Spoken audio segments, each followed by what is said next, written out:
नमस्कार। आज की प्रेस वार्ता में सभी मीडिया कर्मियों का मैं स्वागत करती हूं, अभिनंदन करती हूं, इस्तकबाल करती हूं। I welcome you all. तो देखिए, आज की प्रेस वार्ता भाजपाइयों और संघियों को आईना दिखाकर मैं शुरू करना चाहती हूं। तो ये कहना ही होगा कि दूसरों पर अगर तबसरा कीजिए, पहले आईना रख लिया कीजिए, या थोड़ा साधारण शब्दों में समझा देती हूं कि सुनो, आईना जब उठाया करो, पहले देखो फिर दिखाया करो। और खुद शीशे के कमरों में, शीशे के घरों में रहने वाले जब दूसरों पर पत्थर उछालते हैं, जब आसमान की तरफ मुंह करके थूकते हैं, तो उनका क्या हश्र होता है, क्या दुर्गति होती है, ये आज की प्रेस वार्ता में मैं बताने का काम करूंगी। तो बहुत ही दुर्भाग्यपूर्ण घटना कल घटित हुई। भारतीय राष्ट्रीय कांग्रेस इस देश की सबसे पुरानी पार्टी, सबसे पुराना राष्ट्रीय राजनीतिक दल, भारतीय राष्ट्रीय कांग्रेस के पूर्व अध्यक्ष, 5 बार के चुने हुए सांसद, इस देश के नेता प्रतिपक्ष, एक शहीद प्रधानमंत्री के पोते, एक शहीद प्रधानमंत्री के बेटे, एक ऐसे व्यक्ति जिनके खानदान का बलिदानी खून आज भारत माता की रगों में भी दौड़ रहा है, इस देश की मिट्टी को सींचने का काम कर रहा है, उस राहुल गांधी को देशद्रोही कहने की आपकी हिम्मत कैसे हुई, आपकी जुर्रत कैसे हुई? और इतनी धृष्टता, इतनी निर्लज्जता, इतना घटियापन आप अपने पब्लिक डिस्कोर्स में कैसे लाते हैं? मुझे लगता है आज ये देश की जनता जानना चाहती है। तो पूरे देश में जब सांप्रदायिकता, नफरत और हिंसा का जहर घोलने का काम हो रहा है, जब एक पूरे समुदाय की तुलना कुत्ते के पिल्ले के साथ की जाती है, घुसपैठिया कहा जाता है, कपड़े देखकर पहचानने की बात होती है, और बड़ी माफी के साथ मैं शब्द का प्रयोग करूंगी, जूते मारो, गोली मारो सालों को जैसे शब्दावली का प्रयोग किया जाता है, बटेंगे तो कटेंगे वाली विभाजनकारी राजनीति को केवल अपनी स्वार्थ सिद्धि के लिए, राजनीतिक स्वार्थ सिद्धि के लिए इस्तेमाल किया जाता है, तब ऐसे में एक व्यक्ति ये ठानता है, एक नेता ये दृढ़ संकल्प लेता है कि कन्याकुमारी से कश्मीर तक, मणिपुर से मुंबई तक मोहब्बत के फेविकोल से भारत को जोड़ना है। वो व्यक्ति आपको देशद्रोही लगता है। एक ऐसा व्यक्ति जो ये ठानता है कि पिछड़ों की, दलितों की, महिलाओं की, मजलूमों की, शोषितों की आवाज को उठाना है, उनके हक और हुकूक की बात करनी है, उनके अधिकारों की लड़ाई लड़नी है, जातिगत जनगणना और महिला आरक्षण की बात करनी है, वो व्यक्ति आपको देशद्रोही लगता है। एक ऐसा व्यक्ति जो संविधान अपने हाथों में लेता है और कहता है कि महात्मा गांधी के देखे हुए सपने को साकार करूंगा, पंक्ति में खड़े हुए अंतिम व्यक्ति के आंसू पोंछूंगा, वो व्यक्ति आपको देशद्रोही लगता है। एक ऐसा व्यक्ति जो मजदूरों के, किसानों के, ड्राइवर हो, मैकेनिक हो, मोची हो, बढ़ई हो, उनके जीवन को जीकर उनकी तकलीफों को खुद महसूस करके निवारण और समाधान ढूंढने का काम करता है, वो आपको देशद्रोही लगता है। एक व्यक्ति जो इस देश की जनता, जिस पर स्वयंभू महामानव केवल अपने मन की बात थोपने का बीड़ा उठाए बैठे हैं, उस जनता जनार्दन के कंधे से कंधा, कदम से कदम मिलाकर चलता है, उनके आंसू पोंछने का, उनको ढांढस बंधाने का, उनके जख्मों पर मलहम लगाने का काम करता है, वो आपको देशद्रोही लगता है। और वो आपको देशद्रोही इसलिए लगता है क्योंकि भाजपा और संघ इस देश का सबसे बड़ा टुकड़े टुकड़े गैंग है। मैं फिर से कहती हूं, भारतीय जनता पार्टी और राष्ट्रीय स्वयंसेवक संघ इस देश का सबसे बड़ा टुकड़े टुकड़े गैंग है। अंग्रेजों ने एक नीति चलाई थी कि भारतीयों को तोड़ो, आपस में लड़वाओ और राज करो, डिवाइड एंड रूल पॉलिसी। और अगर आज देश में संविधान के अधिकारों को तोड़ने का, लोकतांत्रिक मान्यताओं और प्रणाली को तोड़ने का, सामाजिक समरसता को तोड़ने का, भाईचारे, बंधुत्व, देश की कौमी एकता, गंगा जमनी तहजीब को तोड़ने का काम कोई कर रहा है तो वो यही टुकड़े टुकड़े गैंग है। और ये अपनी झेप मिटाने के लिए ऐसे अनर्गल बातें, ऐसे कुतर्क, ऐसे निराधार आरोप उस व्यक्ति पर लगा रहे हैं जो आज देश की जनता की आवाज बनकर खड़ा हुआ है। और मैं गर्व के साथ ये बात कहती हूं कि वसुधा का नेता कौन हुआ, भूखंड विजेता कौन हुआ, अतुलित यश क्रेता कौन हुआ, नवधर्म प्रणेता कौन हुआ, जिसने न कभी विश्राम किया, विघ्नों में रहकर काम किया। तो एक निश्चल, अविरल, निरंतर राहुल गांधी जनता से जुड़े हुए मुद्दे उठाते रहे हैं और उठाते रहेंगे। आपके आरोपों से, आपकी गीदड़ भपकियों से न डरे हैं न डरेंगे। और अगर आप एक व्यक्ति को इस देश के संसाधन बेचने का काम करेंगे और देश का नमक खाकर भी नमक हलाली आप गौतम अडानी की करेंगे तो आपको गिरेबान से पकड़ने की हिम्मत भी राहुल गांधी रखते हैं। आज ये मैं बात कहना चाहती हूं और मैं पूछना चाहती, मैं जानना चाहती कि जब आईएसआई को रेड कारपेट वेलकम देकर मोदी जी भारत में बुलाते हैं और वही आईएसआई पुलवामा का सारा ठीकरा हमारे देश पर फोड़ कर जाती है, तो हमारे देश का ऐसा अपमान करवाने वाला व्यक्ति, उसको नहीं देशद्रोही कहा आपने, क्योंकि वो तो स्वयंभू महामानव है, आका है, मालिक हैं आपके। जब वही नरेंद्र मोदी चीन जाते हैं और कहते हैं कि पहले लोग भारतीय होने पर शर्म करते थे, दक्षिण कोरिया जाते हैं और कहते हैं कि भारत में लोगों को लगता था कि पिछले जन्मों के कोई पाप किए होंगे तब हिंदुस्तान में जन्म हुआ है, तो ये देशद्रोह की कैटेगरी में नहीं आता। जब बिन बुलाए नवाज शरीफ के जन्मदिन पर बिरयानी खाने जाते हैं और फिर पाकिस्तान लगातार हमारी सीमाओं पर प्रहार करता है, हमारे सैनिक शहीद होते हैं, देश को मुंह की खानी पड़ती है, तो ये देशद्रोह नहीं दिखाई देता आपको। जब शी जिनपिंग के साथ झूला झूलते हैं, गलबैया होते हैं और चीन के लगातार अतिक्रमण के बावजूद ना कोई घुसा है ना कोई घुसा था, चीन को क्लीन चिट देने का काम करते हैं, तो ये देशद्रोह नहीं होता है। ऐसी विरोधाभासी बातें करने वाले, ऐसा दोहरा चरित्र रखने वाले, ऐसा दोगलापन करने वाले, झूठे, फरेबी और पाखंडी भाजपाइयों और संघियों के आरोपों पर आज देश की जनता हंस रही है। अपने आप को हंसी का पात्र बनाने के अलावा आपने कुछ नहीं किया। अब थोड़ा आगे बढ़ते हैं, ये अंतरराष्ट्रीय साजिश पर भी जरा थोड़ी बातचीत जरूर होनी चाहिए। तो देखिए, बहुत ही कमाल की बात है कि ये अंतरराष्ट्रीय साजिश वाला जो जुमला है, ये घिस पिटकर इतना फटेहाल हो गया है कि काले स्याह अंधेरे में भी इसके आर पार की सच्चाई नजर आ जाती है। तो जैसे ही भाजपा की, मोदी सरकार की दुखती रग पर हाथ रख दो ना, दबा दो उसे, तो चीख में निकलता है अंतरराष्ट्रीय साजिश, अंतरराष्ट्रीय साजिश। तो इस देश का अन्नदाता जब कहता है कि हम काले कानून बर्दाश्त नहीं करेंगे, आप कांटे बिछाइए हमारे रास्तों पर, सड़कें उधेड़ दीजिए, लाठियां भांजिए, हम बर्दाश्त नहीं करेंगे, आंदोलन करेंगे, तो वो अन्नदाता खालिस्तानी हो जाता है, आतंकवादी हो जाता है, अंतरराष्ट्रीय साजिश और फंडिंग का हिस्सा हो जाता है। लेकिन कुछ समय बाद जिस पर ये आरोप लगा रहे थे अंतरराष्ट्रीय साजिश का हिस्सा होने का, उन्हीं की मांगों को मान भी लेते हैं। कमाल का दोगला चरित्र है।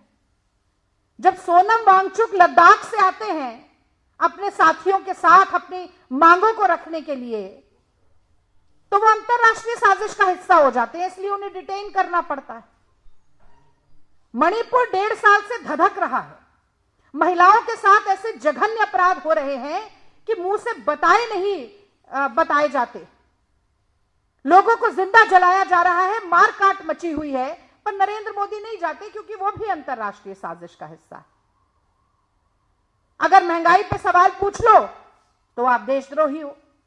अगर नौजवान अपने अधिकारों के लिए रोजगार की मांग करते हुए और नो नॉर्मलाइजेशन की मांग करते हुए सड़कों पर उतरे हैं तो उनको लाठी मारी जाएगी क्योंकि वो भी साजिश का हिस्सा है। तो मैं तो ये जानना चाहती हूं कि अगर देश में इतनी अंतरराष्ट्रीय साजिश हो रही है तो ये आप छुट्टी क्यों नहीं करते हैं अमित शाह जी की? क्या ये कुंभकर्ण की नींद में सो रहे हैं कि देश के खिलाफ अंतरराष्ट्रीय साजिश चलती जा रही है और आपको सिर्फ तब याद आती है जब आप चारों तरफ से घिर जाते हैं? और क्या नरेंद्र मोदी इतनी कमजोर, नाकारा, निकम्मी सरकार चला रहे हैं जिसके खिलाफ जो मर्जी आए वो अंतरराष्ट्रीय साजिश करता रहता है? अगर इस देश में किसी ने अंतरराष्ट्रीय साजिश रची है तो उस व्यक्ति का नाम गौतम अडानी है, जिस पर $250 मिलियन की रिश्वतखोरी, घूसखोरी, हेराफेरी और जालसाजी का आरोप लगा है, जिसने न सिर्फ अमेरिका में बल्कि ऑस्ट्रेलिया में, बांग्लादेश में, कीनिया में, श्रीलंका में और स्विट्जरलैंड में भी भारत की छवि को धूमिल कराने का काम किया। तो देश का ऐसा अपमान, देश की ऐसी अवमानना आपको दिखाई नहीं देती, ये अंतरराष्ट्रीय साजिश दिखाई नहीं देती। और जैसा कि मैंने पहले कहा कि आज सड़क से लेकर संसद तक मोदी अडानी एक हैं, इसलिए सेफ हैं का नारा लग रहा है तो आपको मुंह छुपाने की जगह नहीं मिल रही है। ऐसा लगता है आपने देश का नमक नहीं खाया है, आपने गौतम अडानी का नमक खाया है और उसी नमक हलाली के चक्कर में आप देश के नेता प्रतिपक्ष पर अनर्गल आरोप लगाने का काम कर रहे हैं। और देशद्रोह जैसे गंभीर मसले का इतना सरलीकरण करके अडानी के गुलामों से प्रेस वार्ता करवा रहे हैं। इससे ज्यादा शर्मनाक और बात नहीं हो सकती कोई। अब दो बातें और मैं कहना चाहती हूं। भाई, अर्थव्यवस्था को कांग्रेस पार्टी अस्थिर करवाने का काम कर रही है। इससे ज्यादा हास्यास्पद आरोप मैंने तो अपने जीवन में सुना ही नहीं। अगर अर्थव्यवस्था को किसी ने अस्थिर किया है तो वो जुमलानॉमिक्स ने किया है, वो मोदीनॉमिक्स ने किया है। और कांग्रेस पार्टी ने क्या किया है ये भी मैं जनता के लिए जरूर बताना चाहती हूं। तो देखिए, जब नोटबंदी लागू की गई, जब गलत तरह से जीएसटी को लागू किया गया, तो पूर्व प्रधानमंत्री डॉक्टर मनमोहन सिंह ने चेताया था नरेंद्र मोदी जी को और कहा था कि अगर आप आगे बढ़ेंगे नोटबंदी के साथ तो जीडीपी 2% नीचे आके गिरेगी। और तब डॉक्टर मनमोहन सिंह जी का संसद के पटल पर उपहास उड़ाते हुए नरेंद्र मोदी जी ने कहा था कि लगता है पूर्व प्रधानमंत्री रेनकोट पहनकर नहाते हैं। अब कौन क्या पहनकर नहा रहा है और कौन किसको नहला रहा है ये तो सबके सामने। आज कोवैक्सीन आपको याद आ रही है। कोविड के दौरान राहुल गांधी जी ने भी चेताने का खूब काम किया, बहुत सलाह दी, मशवरे दिए, एक नहीं मानी, क्योंकि मोदी जी की आत्ममुग्धता इतनी विराट है कि उसके आगे उन्हें कुछ दिखाई ही नहीं देता है। तो कोवैक्सीन की आप बात करें जिसके आसपास भी बहुत कंट्रोवर्सी रही, कोई बात नहीं, करिए, पर यह भी बताइए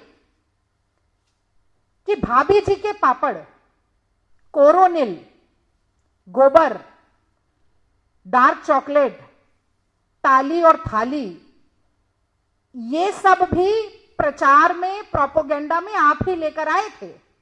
इन सब के द्वारा भी जनता को भ्रमित करने का काम आप ही ने किया था। 18 दिन में महाभारत का युद्ध खत्म होगा, 21 दिन हमें दे दीजिए। वो 21वां दिन जनता ढूंढती रह गई। मरघटों पर 24 घंटे लाशें जली थीं। देश की जनता एक एक सांस के लिए तरस रही थी। गंगा और जमुना के पाट लाशों से पट गए थे। उसके बाद भी अगर ग्रामीण अर्थव्यवस्था को किसी ने बचाने का काम किया तो वो मनरेगा ने किया था। वो मनरेगा जो कांग्रेस पार्टी, यूपीए सरकार लेकर आई थी और जिसको आपने कांग्रेस की विफलताओं का स्मारक बताया था। तो हमसे तो जितना हो सका हमने मदद करने की कोशिश की, लेकिन भैंस के आगे कितनी भी बीन बजा लीजिए उस पर कोई असर थोड़ी पड़ता है। और आज जब आपसे ये पूछा जा रहा है कि जीडीपी 5.4% पर क्यों आ गई, आज जब आपसे पूछा जा रहा है कि ना ग्रोथ है ना जॉब है, ऐसी परिस्थिति क्यों है, आज जब आपसे पूछा जा रहा है कि रुपया डॉलर की तुलना में सबसे नीचे क्यों गिरता जा रहा है, आज जब आपसे पूछा जा रहा है कि देश की महंगाई दर 6%, खुदरा महंगाई दर 6% और सब्जियों की महंगाई दर 42.15% क्यों हो गई है, कि मैन्युफैक्चरिंग ग्रोथ 2.2% तक क्यों नीचे आ गई है, तो आप कह रहे हैं अंतरराष्ट्रीय साजिश है। आप कितना भी ठीकरा फोड़ने की कोशिश करें किसी भी अंतरराष्ट्रीय एजेंसी पर, किसी भी संगठन का, किसी भी प्रोजेक्ट का नाम आप लेना चाहें, लेकिन पहली जिम्मेदारी अर्थव्यवस्था को सुदृढ़ करने की नरेंद्र मोदी जी और निर्मला सीतारमण जी आपकी है। विपक्ष के नाते हमने बहुत साथ दिया, लेकिन लोकतंत्र की मजबूती प्रश्न पूछने से होती है, और हम प्रश्न पूछेंगे, आपको कटघरे में भी खड़ा करेंगे। अब संसद को नहीं चलने दे रहे हैं, संसद में डिसरप्शन होता है, वो भी अंतरराष्ट्रीय साजिश है। तो मैं जानना चाहती हूं कि जब अरुण जेटली जी ने कहा था, और मैं कोट करती हूं, parliamentary obstruction is not undemocratic, it is a legitimate strategy, unquote. तो अरुण जेटली जी भी किसी अंतरराष्ट्रीय साजिश को ही अंजाम दे रहे होंगे। जब सुषमा स्वराज जी ने कहा था, मैं फिर कोट करती हूं, not allowing parliament to function is a form of democracy like any other, unquote, तो वो भी शायद सुषमा जी भी किसी अंतरराष्ट्रीय साजिश को अंजाम दे रही होंगी। भाई 10 साल की प्रचंड बहुमत की सरकार चलाने के बाद भी नरेंद्र मोदी जी को आज तक ये बात समझ में नहीं आई कि संसद को चलाने का पहला उत्तरदायित्व सत्ताधारी दल का होता है।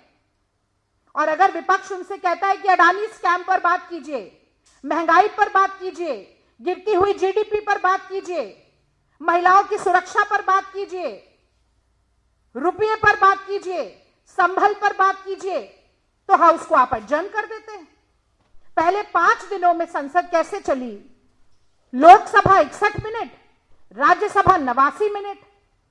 हाउस आप एडजर्न करें, डिबेट आप होने ना दें, लोकतंत्र के मंदिर पर ताला आप लगाएं, विपक्ष लोकतंत्र के प्रांगण में खड़ा होकर नारेबाजी भी अगर करे तो आप कहते हैं कि हम लोकसभा को चलने नहीं देते, और अपने ही नेताओं के जो वक्तव्य हैं उनसे पल्ला झाड़ने का काम करते हैं।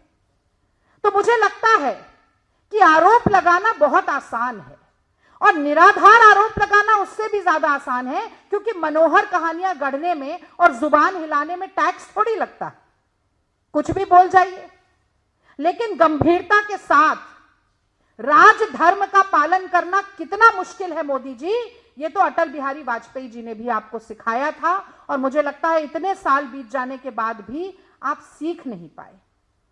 और बस अंतिम बात मैं ये कहूंगी कि जिनके डीएनए में ही देशद्रोह हो, और मैं उन लोगों की बात कर रही हूं जिनके पुरखे अंग्रेजों को माफीनामे लिखते थे नाक रगड़ के अपनी, जो अंग्रेजों की पेंशन पर जीते थे अंग्रेजों के मुखबिर बनके,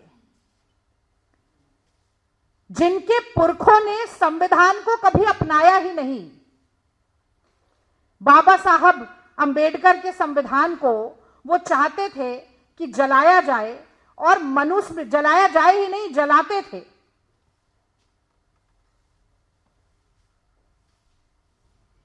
और आज तो ये कहना और ज्यादा महत्वपूर्ण हो जाता है, बाबा साहब अंबेडकर को याद करना और ज्यादा महत्वपूर्ण हो जाता है, क्योंकि आज महापरिनिर्वाण दिवस है। मैं नमन करती हूं संविधान के रचयिता को। तो बाबा साहब अंबेडकर वहां संविधान लिखते हैं, यहां ये रामलीला ग्राउंड में उसकी प्रतियां जलाते हैं, और कहते हैं कि मनुस्मृति को संविधान बनाया जाए। और आज तक भी 400 सीट आएंगी तो संविधान बदल देंगे। मोहन भागवत कहते रहते हैं संविधान की समीक्षा करिए, समीक्षा करिए। संवैधानिक अधिकारों का लगातार क्षरण आप कर रहे हैं। तो आपके पुरखों ने जो किया वो आप भी आगे बढ़ा रहे हैं। और इन्हीं के पुरखे जो संघी थे, उन्होंने अपने दफ्तर में 52 साल तक तिरंगा नहीं फहराया, इतना अपमान किया तिरंगे का। तो ये नस्ल ही देशद्रोहियों की नस्ल है। जिनके डीएनए में ही देशद्रोह हो, वो दूसरों को क्या आरोप लगाएंगे। पर उपदेश कुशल बहुतेरे। और इसीलिए मैं कहती हूं कि अगर कोई देशद्रोही टुकड़े टुकड़े गैंग है तो वो भाजपा और आरएसएस है। और अंत में मैं बस इतना ही कहूंगी कि आप चाहे कितना भी आसमान की तरफ मुंह करके थूकते रहिए, आप ही का मुंह गंदा होने वाला है। बहुत बहुत धन्यवाद। अगर कोई सवाल है तो मैं जरूर उसका जवाब देना चाहूंगी। रागिनी जी, कांग्रेस ने कल पूरे हाउस को एडजर्न किया, शोर-शराबा भी हुआ लोकसभा में। तो आज आप लोगों की क्या स्ट्रैटेजी रहेगी? क्योंकि कल आप लोगों ने डिमांड किया था कि निशिकांत दुबे और संबित पात्रा माफी मांगे अपने बयान को लेकर। देखिए, आज की पूरी प्रेस वार्ता में ये बात मैंने बड़ी साफगोई के साथ कही कि जो भी आरोप कल प्रेस वार्ता के जरिए या संसद के पटल पर लगाए गए वो कितने निराधार थे और किस तरीके से अर्थ का अनर्थ करने की कोशिश की गई और सिर्फ कंजेक्चरिंग, सफेद झूठ और हवाई कहानियों के जरिए देश के नेता प्रतिपक्ष पर लांछन लगाने की चेष्टा की गई। जो कल की मांग है वो हम आज भी दोहराते हैं, पर जिस तरह से एक तानाशाही का रवैया चल रहा है, विपक्ष की आवाज को, विपक्ष के विरोध के स्वर को हलक में ही घोटने की साजिश चल रही है, मुझे नहीं लगता कि हमारी मांग इतनी आसानी से पूरी हो जाएंगी। और जब तक नहीं होंगी तो जो कहा जाता है कि हर जोर जुल्म की टक्कर में संघर्ष हमारा नारा है। और हाँ, कांग्रेस पार्टी संघर्षरत रही है, न सिर्फ अपने नेताओं की, अपनी पार्टी की प्रतिष्ठा के लिए, बल्कि जनता जनार्दन के अधिकारों और हक और हुकूक के लिए। तो हम संभल भी जाएंगे, हम महंगाई पर भी बात करेंगे, हम जीडीपी पर भी बात करेंगे और सबसे महत्वपूर्ण, जिस पर पूरी भारतीय जनता पार्टी समेत मोदी जी मुंह छिपाकर फिर रहे हैं, अडानी स्कैम पर भी पूरी चर्चा संसद में होगी। जब तक नहीं होगी तो हमारे पास जो लोकतंत्र ने संघर्ष का रास्ता दिया है उसे हम अपनाएंगे।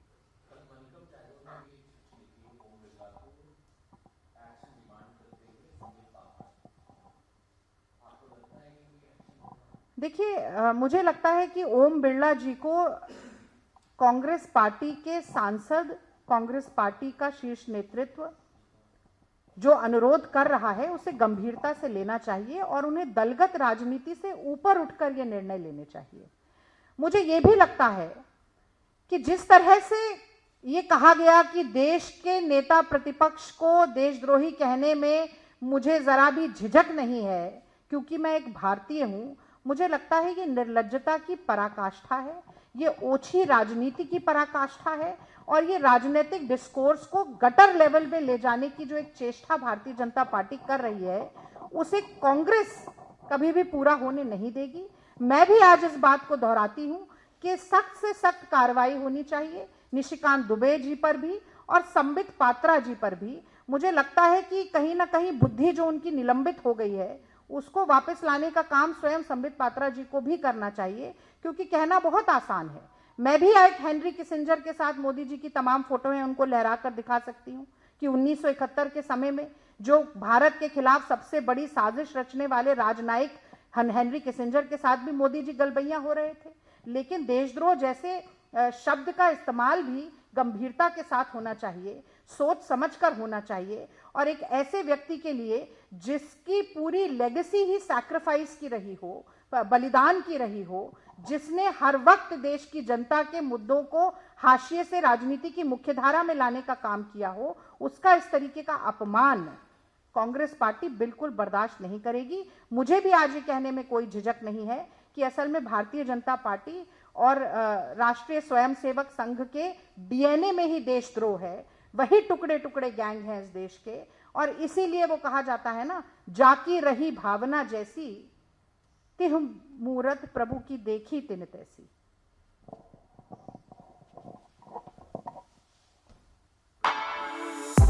For exclusive and insightful videos, subscribe to our new channel ABP Live Premium.